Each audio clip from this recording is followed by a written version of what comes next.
लीजिए सुनिए प्रेमचंद की लिखी कहानी नाग पूजा। वाचन समीर गोस्वामी का है। प्रेमचंद की आप अपनी पसंदीदा कहानियां अब सुन सकते हैं भारत की सबसे बड़ी पॉडकास्ट डायरेक्टरी हब हॉपर पे। हब हॉपर आपके लिए लेकर आए हैं हजारों पॉडकास्ट जो आप सुन सकते हैं दुनिया में कहीं भी कभी भी। प्रेमचंद की कहानियों के नए और पुराने एपिसोड आप हब हॉपर पर सुन सकते हैं। तो सिलसिला शुरू करते हैं प्रेमचंद की लिखी कहानी नाग पूजा का, मेरी यानी समीर गोस्वामी की आवाज में। प्रातः काल था। आषाढ़ का पहला दौगड़ा निकल गया था। कीट पतंग चारों तरफ रेंगते दिखाई देते थे। तिलोत्तमा ने वाटिका की ओर देखा तो वृक्ष और पौधे ऐसे निखर गए थे जैसे साबुन से मैले कपड़े निखर जाते हैं। उन पर एक विचित्र आध्यात्मिक शोभा छाई हुई थी, मानो योगीवर आनंद में मग्न पड़े हों। चिड़ियों में असाधारण चंचलता थी, डाल डाल पात पात चहकती फिरती थी। तिलोत्तमा बाग में निकल आई। वो भी इन्हीं पक्षियों की भांति चंचल हो गई थी। कभी किसी पौधे को देखती, कभी किसी फूल पर पड़ी हुई जल की बूंदों को हिलाकर अपने मुंह पर उनके शीतल छींटे डालती। लाल बीर बहुटियां रेंग रही थीं। वो उन्हें चुनकर हथेली पर रखने लगी। सहसा उसे एक काला बृहत्काय सांप रेंगता दिखाई दिया। उसने चिल्लाकर कहा, अम्मा जी, नाग जी जा रहे हैं, लाओ थोड़ा सा दूध उनके लिए कटोरे में रख दूं। अम्मा ने कहा, जाने दो बेटी, हवा खाने निकले होंगे। तिलोत्तमा, गर्मियों में कहाँ चले जाते हैं, दिखाई नहीं देते। मां, कहीं नहीं जाते बेटी, अपनी बाबी में पड़े रहते हैं। तिलोत्तमा, और कहीं नहीं जाते। मां, बेटी हमारे देवता हैं, और कहीं क्यों जाएंगे। तुम्हारे जन्म के साल से ये बराबर यहीं दिखाई देते हैं, किसी से नहीं बोलते। बच्चा पास से निकल जाए पर जरा भी नहीं ताकते। आज तक कोई चूहिया भी नहीं पकड़ी। तिलोत्तमा, तो खाते क्या होंगे। मां, बेटी ये लोग हवा पर रहते हैं, इसी से इनकी आत्मा दिव्य हो जाती है। अपने पूर्व जन्म की बातें इन्हें याद रहती हैं, आने वाली बातों को भी जानते हैं। कोई बड़ा योगी जब अहंकार करने लगता है तो उसे दंड स्वरूप इस योनि में जन्म लेना पड़ता है। जब तक प्रायश्चित पूरा नहीं होता तब तक वो इस योनि में रहता है। कोई कोई तो 100-100, 200-200 वर्ष तक जीते रहते हैं। तिलोत्तमा, इनकी पूजा न करो तो क्या करें। मां, बेटी कैसी बच्चों की सी बातें करती हो। नाराज जो हो जाए तो सिर पर ना जाने क्या विपत्ति आ पड़े। तेरे जन्म के साल पहले पहल दिखाई दिए थे, तब से साल में 10-5 बार अवश्य दर्शन दे जाते हैं। इनका ऐसा प्रभाव है कि आज तक किसी के सिर में दर्द तक नहीं हुआ। कई वर्ष हो गए। तिलोत्तमा बालिका से युवती हुई। विवाह का शुभ अवसर आ पहुंचा।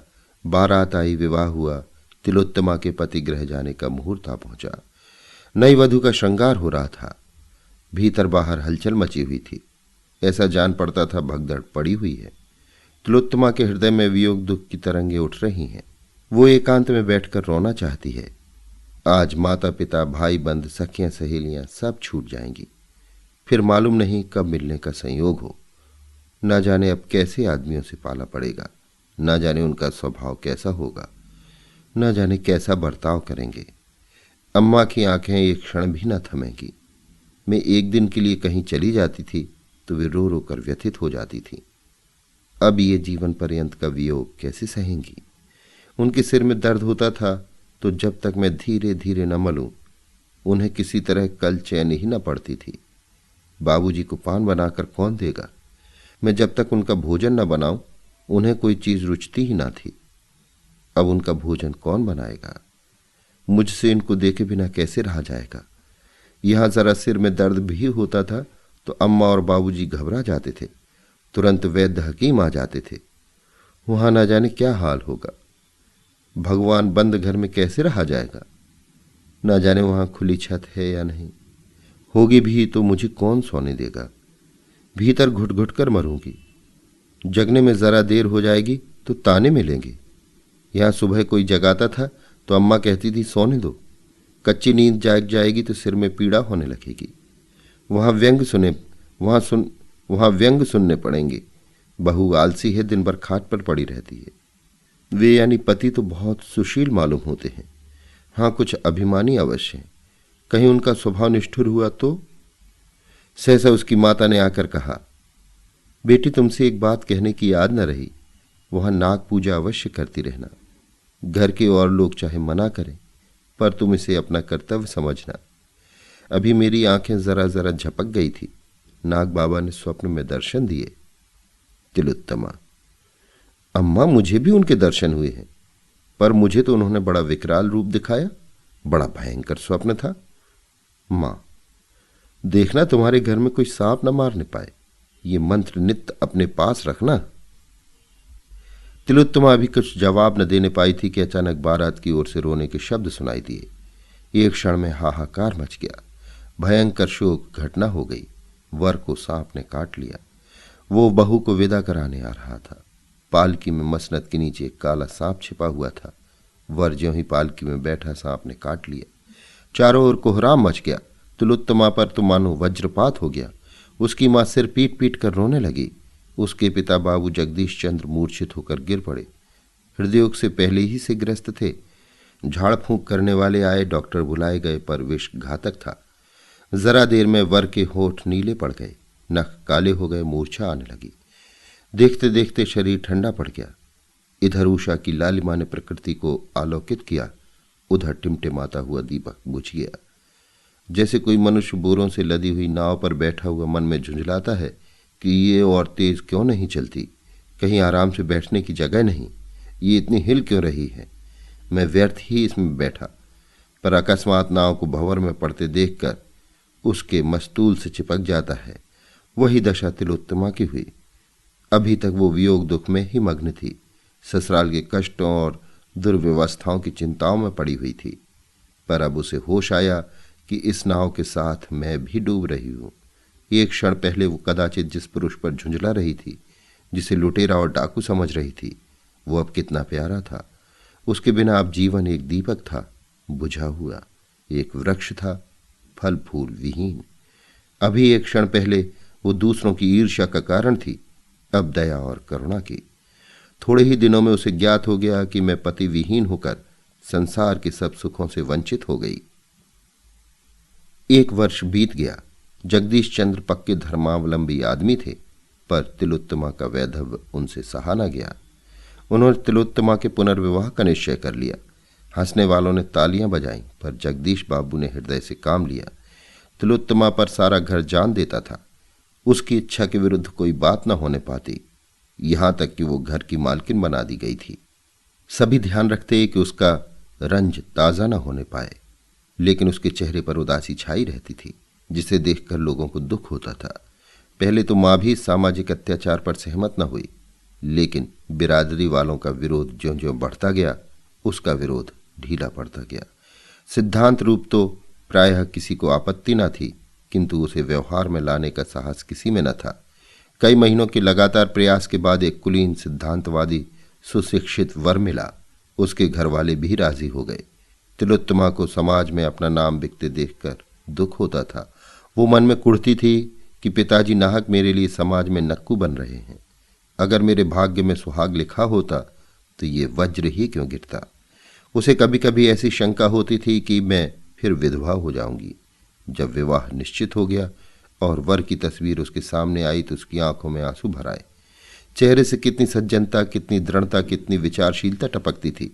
वो चित्र को लिए हुए माता के पास गई और शर्म से सिर झुकाकर बोली, अम्मा मुझे मुंह तो ना खोलना चाहिए, पर अवस्था ऐसी आ पड़ी है कि बिना मुंह खोले नहीं रहा जाता। आप बापूजी को मना कर दें। मैं जिस दशा में हूं संतुष्ट हूं। मुझे ऐसा भय हो रहा है कि अब की फिर वही शोक घटना। मां ने सहमी हुई आंखों से देखकर कहा, बेटी कैसी अपशकुन की बात मुंह से निकाल रही हो। तुम्हारे मन में भय समा गया है, इसी से ये भ्रम होता है। जो होनी थी वो हो चुकी।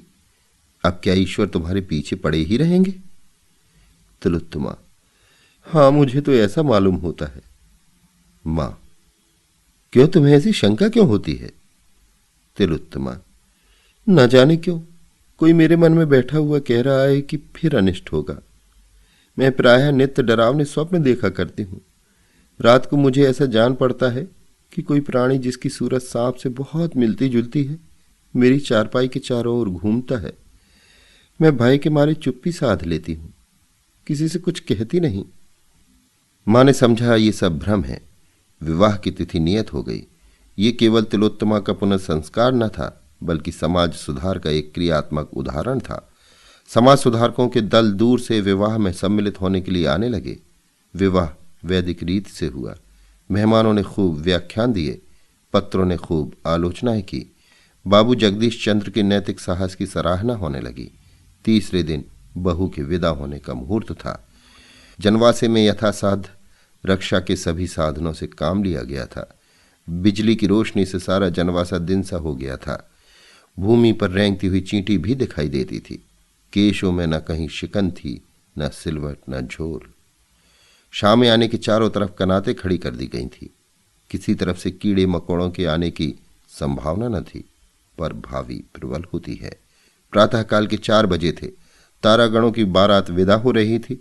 बहू की विदाई की तैयारी हो रही थी।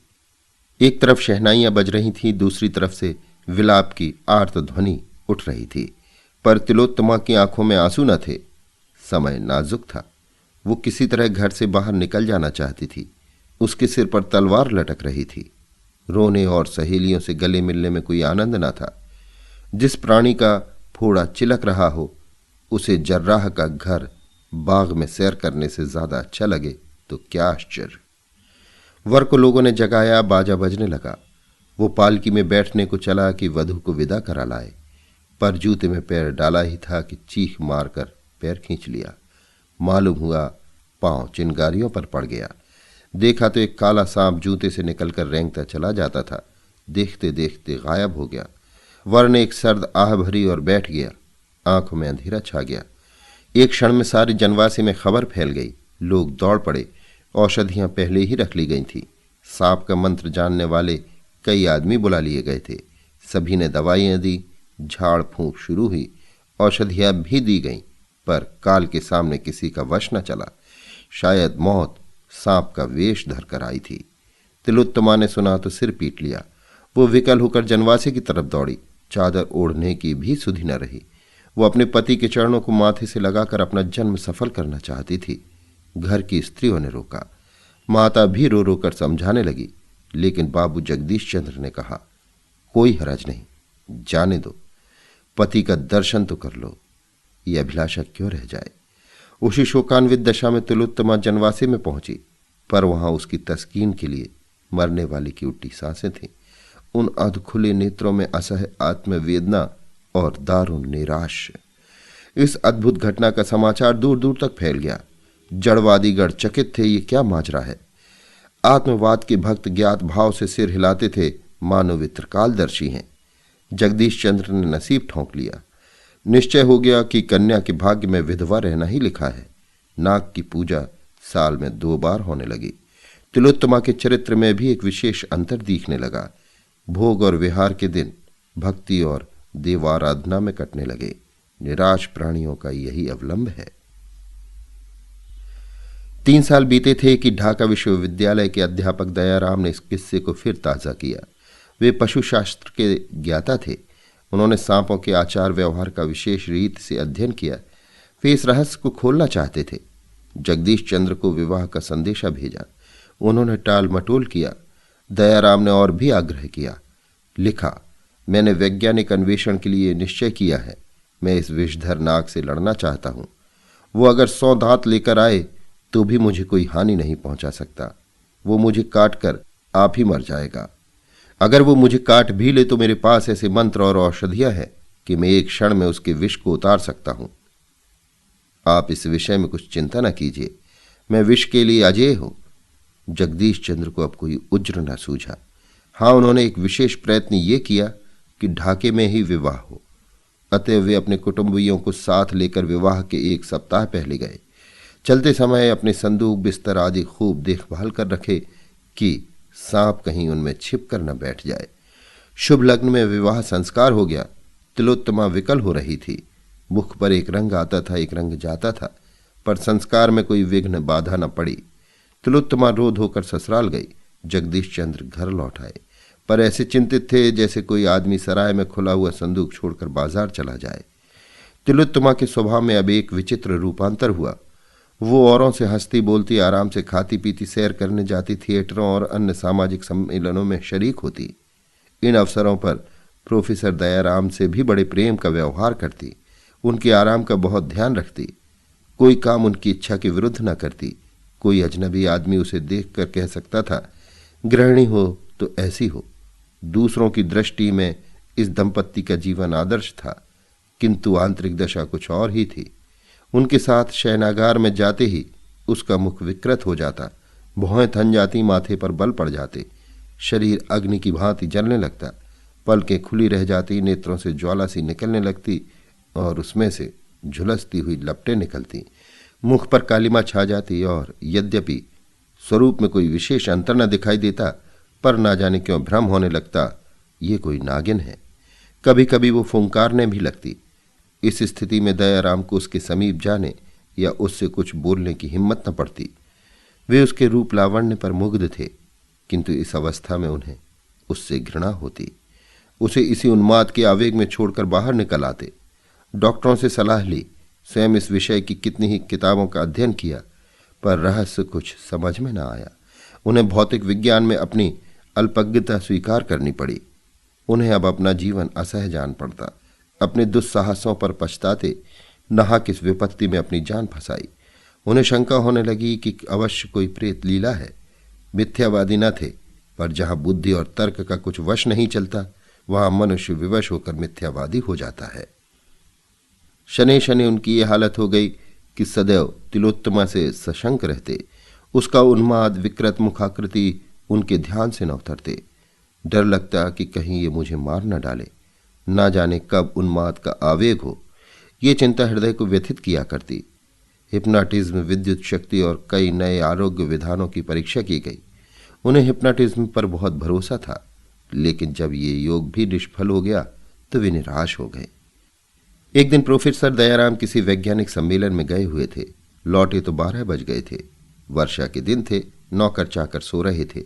वे तिलोत्तमा के शयनागृह में ये पूछने गए कि मेरा भोजन कहाँ रखा है।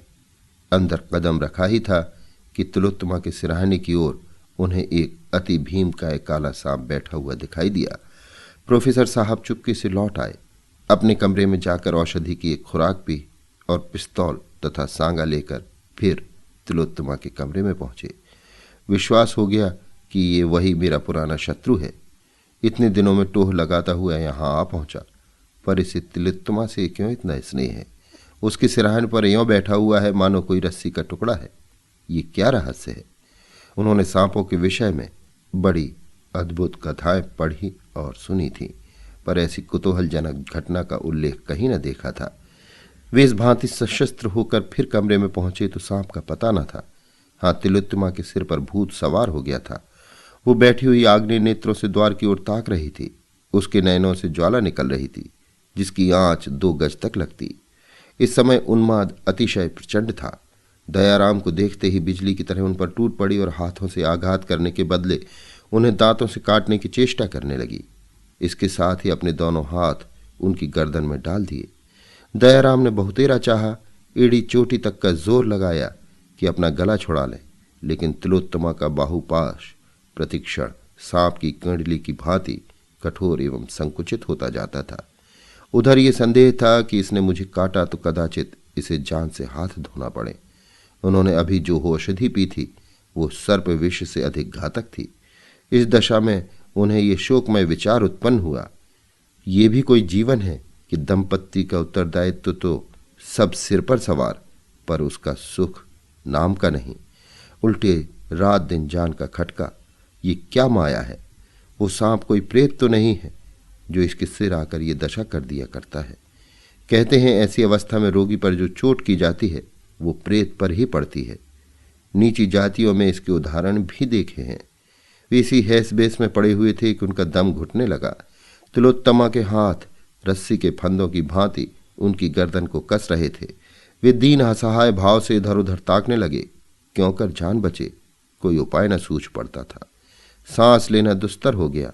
देह शिथिल पड़ गई, पैर थरथराने लगे। सहसा तिलोत्तमा ने उनके बाहों की ओर मुंह बढ़ाया। दयाराम कांप उठे। मृत्यु आंखों के सामने नाचने लगी। मन में कहा, ये इस समय मेरी स्त्री नहीं, विषैली भयंकर नागिन है। इसके विष से जान बचनी मुश्किल है। अपनी औषधि पर जो भरोसा था वो जाता रहा। चूहा उन्मत्त दशा में काट लेता है तो जान के लाले पड़ जाते हैं। भगवान, कितना विकराल स्वरूप है। ये प्रत्यक्ष नागिन मालूम हो रही है।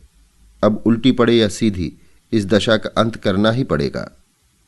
उन्हें ऐसा जान पड़ा कि अब गिरा ही चाहता हूं। तिलोत्तमा बार बार सांपों की भांति फुंकार मारकर जीभ निकाले हुए उनकी ओर झपटती थी। एकाएक वो बड़े कर्कश स्वर से बोली, मूर्ख, तेरा इतना साहस कि तू इस सुंदरी से प्रेमालिंगन करे। ये कहकर वो बड़े वेग से काटने को दौड़ी। दयाराम का धैर्य जाता रहा। उन्होंने दाहिना हाथ सीधा किया और तिलोत्तमा की छाती पर पिस्तौल चला दिया। तिलोत्तमा पर कुछ असर न हुआ। उसकी बाहें और भी कड़ी हो गई। आंखों से चिंगारियां निकलने लगी। दयाराम ने दूसरी गोली दाग दी। ये चोट पूरी पड़ी। तिलोत्तमा का बाहुबंधन ढीला पड़ गया। एक क्षण में उसके हाथ नीचे को लटक गए, सिर झुक गया और वो भूमि पर गिर पड़ी। तब ये दृश्य देखने में आया जिसका उदाहरण कदाचित अलिफ लैला और चंद्रकांता में भी न मिले। वही पलंग के पास जमीन पर एक काला दीर्घकाय सांप पड़ा तड़प रहा था। उसकी छाती और मुंह से खून की धारा बह रही थी। दयाराम को अपनी आंखों पर विश्वास न आता था। ये कैसी अद्भुत प्रेत लीला थी। समस्या क्या है, किससे पूछूं? इस तिलस्म को तोड़ने का प्रयत्न करना मेरे जीवन का एक कर्तव्य हो गया। उन्होंने सांगे से सांप की देह में एक कौचा मारा और फिर उसे लटकाए हुए आंगन में आए। बिल्कुल बेदम हो गया था। उन्होंने उसे अपने कमरे में ले जाकर एक खाली संदूक में बंद कर दिया। उसमें भूस भरवाकर बरामदे में लटकाना चाहते थे। इतना बड़ा गेहूं सांप किसी ने न देखा होगा। तब वे तिलोत्तमा के पास आए। डर के मारे कमरे में कदम रखने की हिम्मत न पड़ती थी। हाँ, इस विचार से कुछ तस्कीन होती थी कि सर्प प्रेत मर गया है तो उसकी जान बच गई होगी। इस आशा और भय की दशा में वे अंदर गए तो तिलोत्तमा आईने के सामने खड़ी केश संवार रही थी। दयाराम को मानो चारों पदार्थ मिल गए। तिलोत्तमा का मुख कमल खिला हुआ था। उन्होंने कभी उसे इतना प्रफुल्लित न देखा था। उन्हें देखते ही वो उनकी ओर प्रेम से चली और बोली, आज इतनी रात तक कहाँ रहे? दयाराम प्रेमोन्मत्त होकर बोले, एक जलसे में चला गया था। तुम्हारी तबीयत कैसी है? कहीं दर्द नहीं है? तिलोत्तमा ने उनको आश्चर्य से देखकर पूछा, तुम्हें कैसे मालूम हुआ? मेरी छाती में ऐसा दर्द हो रहा है जैसे चिलक पड़ गई हो। अभी आप सुन रहे थे प्रेमचंद की लिखी कहानी नाग पूजा। वाचन समीर गोस्वामी का था।